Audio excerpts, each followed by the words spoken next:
rice. Wala nang fried chicken. Walang maliit, malaking soft drink. Maliit na lang. Ayan na lang po. Okay. 80 pesos. Ito. Jamela, puro junk foods na naman. Basta ako kakain ako ng chichirya. Bata pa tayo, malakas pa puso natin. Oo nga, kahit bata pwedeng magkasakit pag hindi nag-iingat. Class, magja-jogging tayo ng 5 ikot dito sa covered court. Handa na ba kayo? Yes, sir!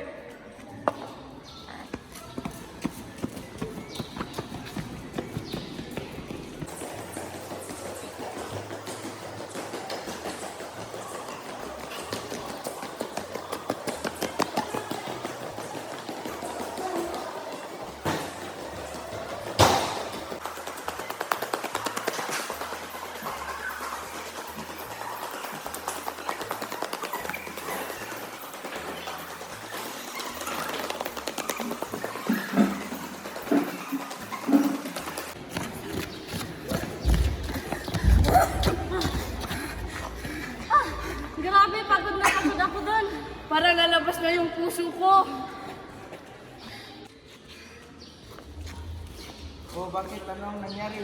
Class, ipunta niyo sila sa clinic.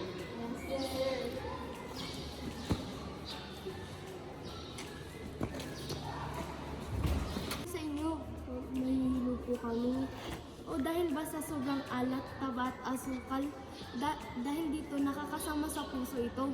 Akala ko po matatanda lang ang madaling mapagod. Hindi, kahit kabataan pwede rin madaling mapagod kung pabaya. So, bawal soft drinks na po?